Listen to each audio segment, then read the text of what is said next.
قرآن اترا اس کی اور وجہ کون سی ہے؟ یاد رکھیں جو پچھلی کتابیں اتری ان کتابوں نے ایک وقت تک ہونا تھا، یہ کتاب اتری اس نے ہمیشہ تک ہونا تھا۔ فرمائیے کیا مطلب؟ میں بتانے یہ لگا ہوں قرآن وقفاً اس لیے اترا کہ صحابہ کرام آئیں گے، سوال کریں گے، جواب دیا جائے گا، کفار پوچھیں گے، سوال کریں گے، جواب دیا جائے گا، لوگ پوچھیں گے حضور پر وحی اترے گی، جواب دیا جائے گا۔ مثلاً صحابہ کرام کی خواتین آئیں گی اور آ کر پوچھیں گی وَيَسْأَلُونَكَ عَنِ الْمَحِيضِ قُلْ هُوَ أَذًى فَاعْتَزِلُوا النِّسَاءَ فِي الْمَحِيضِ۔ ہم مخصوص ایام کے معاملات میں عورت کے ساتھ کیا معاملہ کریں تو رب نے حکم دینا ہے۔ اسی طرح لوگوں نے پوچھنا ہے وَيَسْأَلُونَكَ عَنِ الْأَهِلَّةِ، بتاؤ چاند کبھی بڑا کیوں ہوتا ہے کبھی چھوٹا کیوں ہوتا ہے؟ جواب آئے گا اللہ کے احکام کے تابع ہے۔ پوچھا جائے گا وَيَسْأَلُونَكَ عَنِ الرُّوحِ، یہ روح کیا ہے؟ جواب دیا جائے گا قُلِ الرُّوحُ مِنْ أَمْرِ رَبِّي، یہ اللہ تعالیٰ کا حکم ہے۔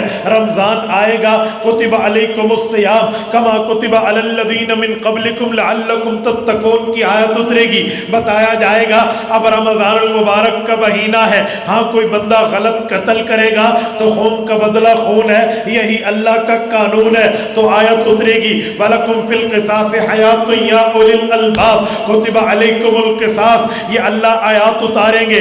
اگر صحابہ کرام کو جہاد کے لیے نکلنا ہوگا، کفار کے نبرد آزما ہونے کے لیے مقابل آنا ہوگا تو آیات اترے گی كُتِبَ عَلَيْكُمُ الْقِتَالُ وَهُوَ كُرْهٌ لَكُمْ وَعَسَىٰ أَن تَكْرَهُوا شَيْئًا وَهُوَ خَيْرٌ لَكُمْ وَعَسَىٰ أَن تُحِبُّوا شَيْئًا وَهُوَ شَرٌّ لَكُمْ وَاللَّهُ يَعْلَمُ وَأَنْتُمْ لَا تَعْلَمُونَ۔ کیا معنی؟ رب نے بتانا ہے اے لوگو جہاد اور قتال تم پہ لازم ہے لیکن تم اسے اپنی جان سے اچھا نہیں سمجھتے۔ یاد رکھو بہت سی چیزیں ایسی ہیں جن کو تم اچھا تو نہیں سمجھتے لیکن اللہ کے ہاں وہ اچھی ہیں، اور بہت سی چیزیں ایسی ہیں جن کو تم اچھا سمجھتے ہو اللہ کے ہاں وہ اچھی نہیں ہے، کیونکہ اللہ جانتے ہیں تم نہیں جانتے۔ اسی طرح قرآن کریم یہ نازل وقفاً ہوگا تاکہ ان کی شان بھی واضح ہو۔ بھئی وہ کیسے؟ قرآن کی آیات اترتی تو اس آیات میں مرد کو مخاطب کیا جاتا، حضور پاک علیہ السلام کے بعد صحابہ کرام کی عورتیں، نبی پاک صلی اللہ علیہ وسلم کے بعد صحابہ کرام کی بیویاں آئیں، انہوں نے آ کر عرض کیا اللہ کے رسول قرآن کریم مخاطب کرتا ہے تو مردوں کو مخاطب کرتا ہے، قرآن کریم خطاب کرتا ہے تو مردوں سے بات کرتا ہے، عورتوں کے لیے تو قرآن کریم کی کوئی آیات نازل نہیں ہوتی۔ اللہ کے رسول اس بارے میں اللہ ہم سے بات نہیں کرتے تو 22ویں پارے کے پہلے صفحے کی آیت اتری، اللہ نے مرد صحابی کا بھی ذکر کیا، عورت صحابی کا بھی ذکر کیا، یوں فرمایا ان المسلمین والمسلمات والمؤمنین والمؤمنات والقانتین والقانتات والصادقین والصادقات والصابرین والصابرات والخاشعین والخاشعات والمتصدقین والمتصدقات والصائمین والصائمات والحافظین فروجهم والحافظات والذاکرین اللہ کثیرا والذاکرات اعد اللہ لهم مغفرتا واجرا عظیما۔ سورۃ نمبر 22 سورۃ احزاب آیت نمبر 35۔ رب نے حکم دے کر بتایا تمہیں دل چھوٹا نہیں کرنا چاہیے، اللہ مسلمان مردوں سے بھی راضی ہے، مسلمان عورتوں سے بھی راضی ہے، مومن مرد سے بھی راضی ہے، مومن عورت سے بھی راضی ہے، اللہ سے ڈرنے والے مرد سے بھی راضی ہے، اللہ سے ڈرنے والی عورت سے بھی راضی ہے۔ صدقہ مرد کرے اللہ قبول کرے گا، صدقہ خاتون کرے اللہ قبول کرے گا، صبر مرد کرے اللہ اجر دے گا، صبر عورت کرے اللہ اجر دے گا۔ اللہ سے ڈرنے والی عورت ہو یا اللہ سے ڈرنے والے مرد ہو جن کے دل رب سے ڈرتے ہیں، اسی طرح یاد رکھیں جو روزہ رکھنے والا مرد ہو یا روزہ رکھنے والی عورت ہو، اپنی عزت کی حفاظت کرنے والا مرد ہو، اپنی عزت کی حفاظت کرنے والی عورت ہو، اللہ کو یاد کرنے والا مرد ہو، بہت زیادہ یاد کرنے والی عورت ہو، جو بھی ہوں گی اعد اللہ لہم مغفرتا واجرا عظیما، اللہ نے ان کے لیے اجر بھی رکھا ہے، اللہ نے ان کی معافی کا سامان بھی رکھا ہے۔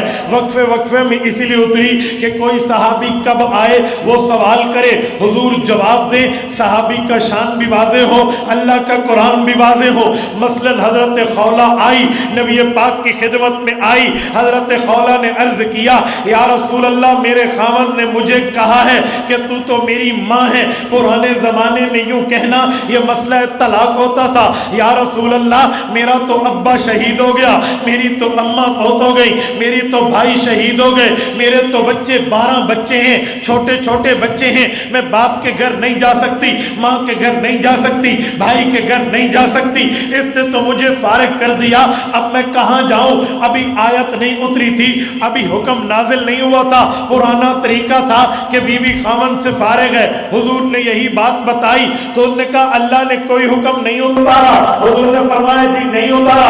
اس نے مصلی ڈالا, کہا پھر میں اپنے اللہ سے بات کرتی ہوں. مصلی پہ یہ خاتون فرش پہ بیٹھی ہے, جبرائیل قرآن لے کر عرش سے اترا ہے, فرمایا قد سمع اللہ قول التی تجادلک فی زوجہا وتشتکی الی اللہ واللہ یسمع تحاورکما.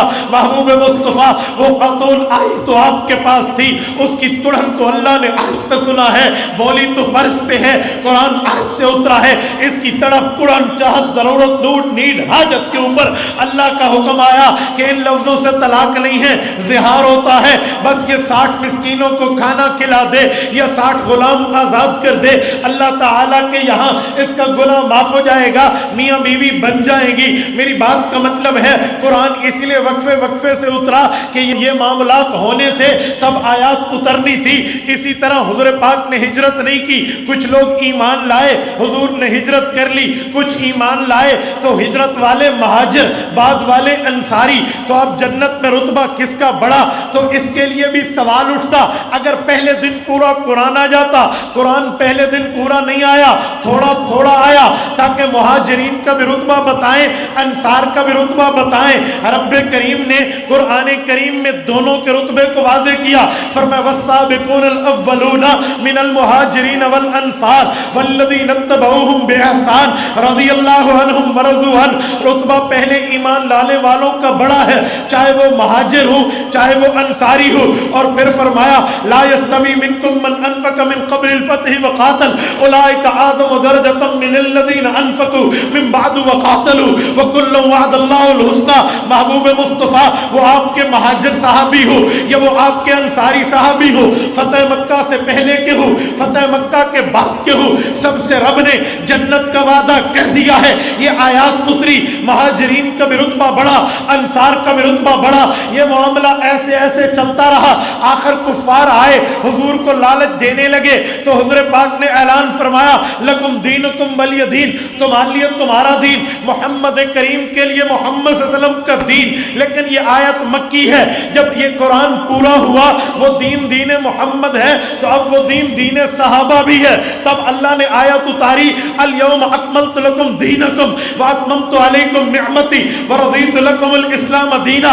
اے لوگوں میں نے تمہارا دین تمہارے لیے آج کے دن میں مکمل کیا اور اپنی نعمت کو تمہارے اوپر تمام کیا اور تمہارے لیے اسلام کو پسند کیا. یہ پہلے دین محمد تھا, وہ شروع ہوا تھا, اس کے بعد صحابہ اہل بیت آئے, تو اب دین دین صحابہ بھی ہے, دین اہل بیت بھی ہے. یہ آیت شروع میں آ نہیں سکتی تھی, اس لیے بعد میں آئی تاکہ صحابہ کا رتبہ بھی واضح ہو, اہل بیت کا رتبہ بھی واضح ہو. ہاں صحابہ کرام نے جو نیکیاں کی تھی اللہ تعالیٰ نے اس کے رتبے کے لیے آیات کو بعد میں وقفاً نازل کیا ہے. آپ کہیں گے کیسے؟ حضرت جبرائیل آئے, حضور کو لیا, معراج پہ لے گئے, واپس آئے, حضور پاک علیہ السلام نے بتایا مکہ کے لوگوں میں آسمانوں پہ گیا تھا, بیت المقدس پہ گیا تھا, شریف الاقلام پہ گیا تھا, جنت کو دیکھا ہے, جہنم کو دیکھا ہے, پلسرات کا نظارہ کیا ہے, آخرت کو دیکھا ہے, میں یہ سب کچھ دیکھ کے آیا ہوں. مکہ کے لوگوں نے کہا اوپر کی باتیں تو چھوڑو, یہ جو تم بیت المقدس گئے ہو یہ تو 1 مہینے کا سفر بنتا ہے, آپ 1 رات کے حصے میں آئے اور گئے, یہ کیسے ہو سکتا ہے؟ مکہ کے لوگ بھاگے حضرت ابو بکر کے پاس گئے. ابھی ابو بکر نے رسول اللہ کے منہ مبارک سے نہیں سنا تھا کہ حضور پاک کو رب نے یہ معراج کا رتبہ دیا ہے. ابو جہل نے حضور سے سنا, نہیں مانا. ابو بکر نے ابو جہل سے سنا تو وہ کہنے لگا کس کی بات کر رہے ہو, کون اتنے وقت میں آیا گیا؟ کہا جس کو تو اپنا یار کہتا ہے اس محمد الرسول اللہ کا اعلان ہے, میں 1 رات میں آیا اور گیا ہوں, ایسے ہو سکتا ہے؟ ابو بکر نے کہا جاؤ ابو جہل, تو حضور کی بات کرتا ہے اور پیغمبر کی خدمت میں آنے والا سید الملائکہ جبرائیل امین عرش سے فرش تک منٹوں میں خدمت رسول کے لیے آتا ہے، اور خادم آ سکتا ہے تو مخدوم نہیں آ سکتا۔ پھر قرآن بول اٹھا والذی جاء بالصدق وصدق به اولئک هم المتقون۔ ابو بکر بھی سچا، حضور بھی سچا، حضور پاک بھی سچے، سچائی ان میں بند ہے۔ میری بات کا مطلب اگر قرآن اکٹھا آتا یہ کیسے پتا چلتا کہ ابو جہل حضور کے منہ سے سن کے ابو جہل انکار کر گیا؟ ابو بکر وہ پیار والا ہے جس نے حضور کی بات ابو جہل سے سنی تو تصدیق کر دی۔ تو قرآن اسی لیے وقفاً وقفاً اترا تاکہ پتہ چلے یہ معاملہ ہو اوپر سے آیت آئے، یہ معاملہ ہو اوپر سے کوئی اللہ تعالیٰ کی طرف سے آیات نازل ہو۔ اسی لیے وقفاً در وقفاً قرآن اترا تاکہ اترتا بھی رہے اور ان لوگوں کی شان بھی بتاتا رہے۔